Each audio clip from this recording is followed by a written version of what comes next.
Good morning all friends. मेरे legal advice by Sheikh Javed Mohammed advocate channel पर आपका स्वागत है।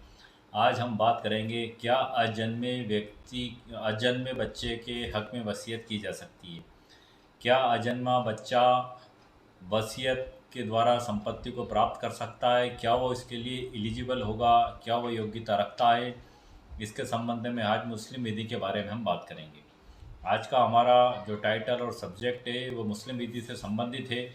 मुस्लिम विधि में जो प्रावधान बताए गए हैं कि अजन्मे बच्चे के हक में वसीयत किस प्रकार से की जा सकती है, उसके बारे में मैं आपको कानूनी जानकारी आज प्रदान करूंगा।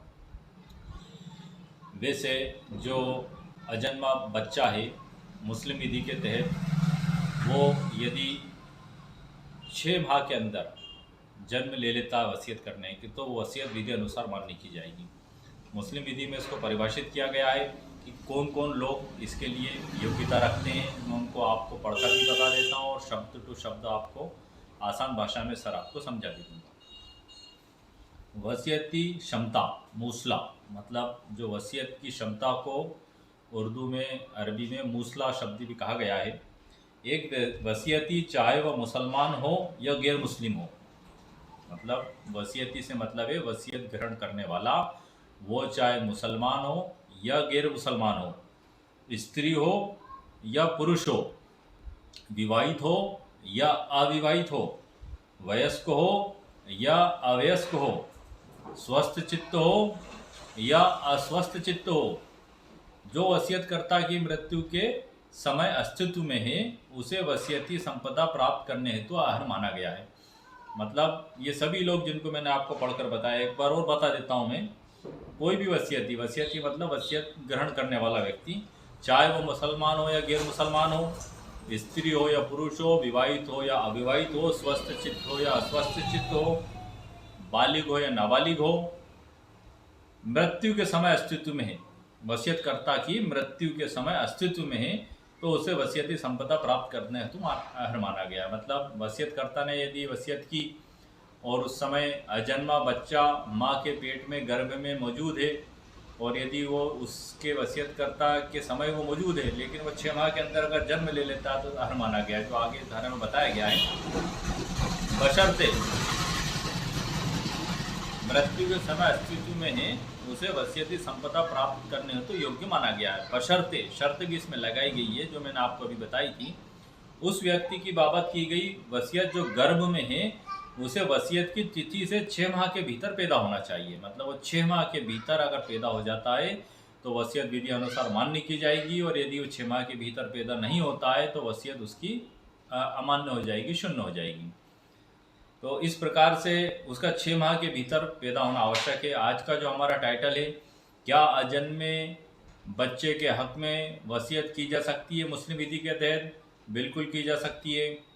क्या अजन्मा बच्चा मुस्लिम विधि के तहत संपत्ति में हिस्सा प्राप्त कर सकता है? बिल्कुल प्राप्त कर सकता है, लेकिन उसकी शर्त है कि एक तो वसीयतकर्ता जब वसीयत कर रहा है उस समय उसका अस्तित्व में होना जरूरी है। ऐसा ना हो कि माँ के पेट में बच्चा ही नहीं है, मतलब गर्भधारण ही नहीं हुआ है, और वो एक वसीयत करता है कि यदि कोई संतान होती है तो ये प्राप्त करेगी, तो ये अनिश्चित संविदा हो गई, मतलब अनिश्चित वसीयत हो गई।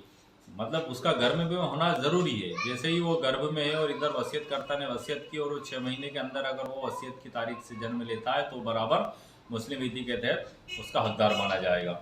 इसी प्रकार से इसमें नंबर 2 बताया गया है, कोई व्यक्ति तब तक वसीयती नहीं बन सकता। मतलब ये जो सर हम बात कर रहे हैं, अजन्मे बच्चे वसीयत में हक प्राप्त कर सकते हैं। इसके अलावा भी वसीयत करने के लिए कौन कौन लोग योग्यता रखते हैं उसके बारे में भी मैं आपको साथ में जानकारी दे रहा हूँ।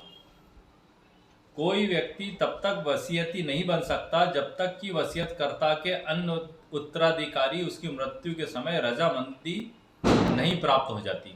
मतलब कोई वसीयतकर्ता ने उसके उत्तराधिकारियों में से ही किसी को वसीयत की तो अन्य उत्तराधिकारियों की सहमति उसमें आवश्यक है। जब तक अन्य उत्तराधिकारी सहमति नहीं देते हैं वो वसीयत मान्य नहीं होगी।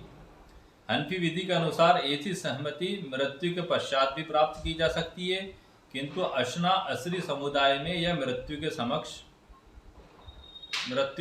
होता है, बशर्ते एकमात्र उत्तराधिकारी भी अपनी सहमति अपने भाग के अनुपाल में देंगे तो वह वैसा करेंगे। कहने का मतलब ये हुआ कि यदि वसीयत कर्ता ने उसी के किसी उत्तराधिकारी के हक में वसीयत कर दी तो दूसरे उत्तराधिकारियों का उसको सहमति देना आवश्यक है। हनफी विधि के अनुसार वसीयतकर्ता की मृत्यु के बाद भी यदि उसके उत्तराधिकारी सहमति दे देते हैं, क्या ये वसीयत से हम सहमत है, तो वसीयत को विधि अनुसार मान्य कर लिया जाएगा। उसको हम उदाहरण के तौर पर भी इस प्रकार से समझ सकते हैं कि एक पिता की 3 संतान हैं, ए बी सी। पिता के द्वारा ए को जो है कि 1/3 हिस्सा जो वसीयत में देने की उसको पात्रता रखते हैं, उसको वसीयत में दे दिया गया, और बाकी का 2/3 हिस्सा सभी में बराबर बांट दिया गया, लेकिन उसको वसीयत में ज़्यादा हिस्सा दे दिया गया। अब जब तक कि अन्य उत्तराधिकारी इसकी सहमति ना प्रदान कर दें, वो वसीयत विधि अनुसार मान्य नहीं होगी। मतलब एक उदाहरण के तौर पर सर मैंने आपको समझाया है, ऐसे और भी बहुत से उदाहरण हो सकते हैं कि 1/3 संपत्ति जो है वसीयत किसी भी व्यक्ति को कर सकता है। 1/3 से ज़्यादा वसीयत करने का कानूनी प्रावधान मुस्लिम विधि के तहत नहीं है।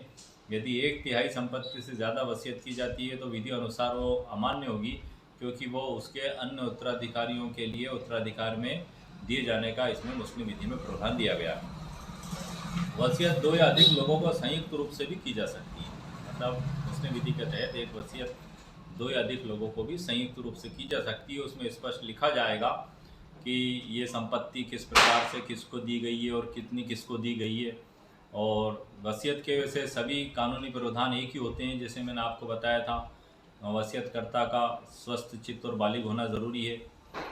जैसा कि मुस्लिम विधि में भी बताया गया है, मैंने आपको एक अब्दुल मन्नान खान विरुद्ध मुर्तजा AIR 1991 पटरा 584 एक जजमेंट के बारे में भी मैंने आपको बताया था, पिछली वीडियो में भी बताया था। इसमें ये बताया गया है कि वसीयत करने वाले का स्वस्थ चित्त होना ज़रूरी है, बालिग होना ज़रूरी है। स्वस्थ चित्त होने से आशा ये है कि भारतीय वयस्कता अधिनियम 1875 की धारा 3 के तहत उसने 18 वर्ष की आयु पूर्ण कर ली हो, या 18 वर्ष से अधिक आयु का होना चाहिए। इसी प्रकार से कोई मुस्लिम बच्चा जो संरक्षकता और प्रतिपालन अधिनियम के तहत पल रहा है, तो उसकी आयु 21 वर्ष निर्धारित की गई है कि ऐसा बच्चा, ऐसा जब व्यक्ति बालिग तब माना जाएगा, वसीयत के लिए सक्षम तब माना जाएगा जब उसने 21 वर्ष की आयु पूर्ण कर ली हो। वसीयत करने के लिए जो है कि व्यक्ति का सक्षम होना जरूरी है, स्वस्थ चित्त होना जरूरी है, और 2 गवाह उसमें होना चाहिए। वसीयत में संपत्ति का स्पष्ट विवरण लिखना चाहिए। 1/3 संपत्ति की वसीयत करना चाहिए। बाकी की संपत्ति मुस्लिम विधि के अनुसार उसके अन्य उत्तराधिकारियों को दी जाएगी। वैसे कि भारतीय उत्तराधिकार अधिनियम 1925 में धारा 59 और 63 में भी ये प्रावधान बताए गए हैं कि वसीयतकर्ता का बालिग और स्वस्थ चित्त होना चाहिए। धारा 63 में बताया गया है कि 2 गवाहों की उपस्थिति अनिवार्य है। इसी प्रकार से मुस्लिम विधि में भी 2 गवाह होना चाहिए। वसीयतकर्ता उन गवाहों के समक्ष वसीयत पर दस्तखत करे, गवाह भी उस पर दस्तखत करें। और यदि कोई विवादास्पद स्थिति बनती है, कोर्ट में जज साहब के सामने अदालत में मुकदमा जाता है, तो उन गवाहों की जिम्मेदारी बनती है कि वो अदालत में बयान देकर ये बताएं कि ये वसीयतकर्ता की अंतिम इच्छा है, हमारे समक्ष वसीयतकर्ता ने इस वसीयत पर दस्तखत किए हैं, हमने भी इस पर दस्तखत किए हैं, और ये जो लिखा है यही वसीयतकर्ता की अंतिम इच्छा थी और यही सत्य लिखा हुआ है।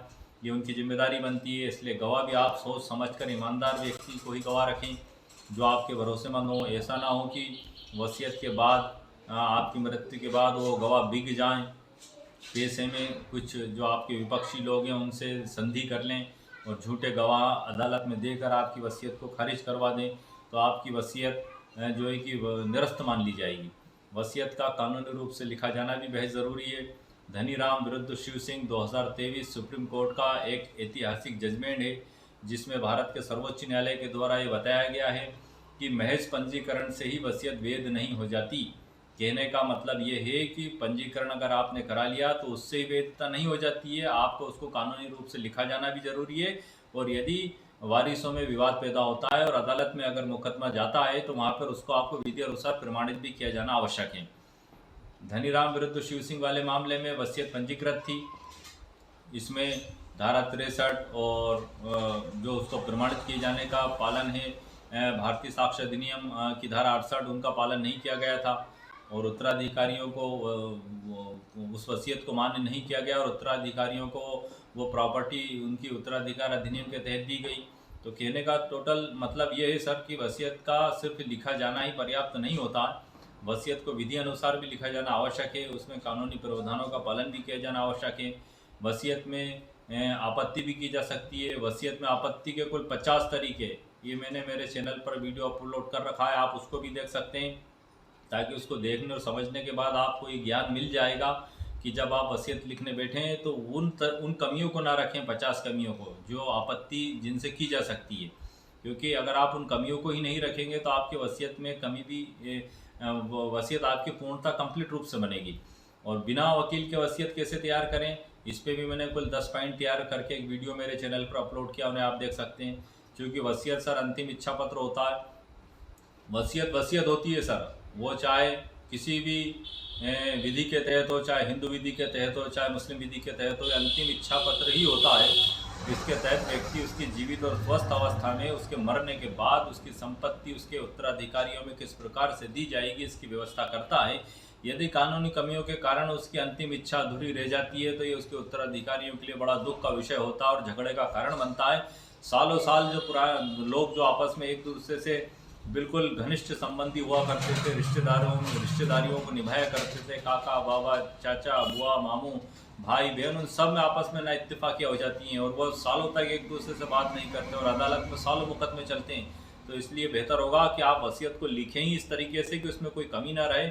उसमें जो 50 तरीके से आपत्ति की जा सकती है, आप उसको भी देख और सुन व समझ लें। मेरे चैनल पर वो वीडियो अपलोड है और उन कमियों का आप वसीयत में ना रखें।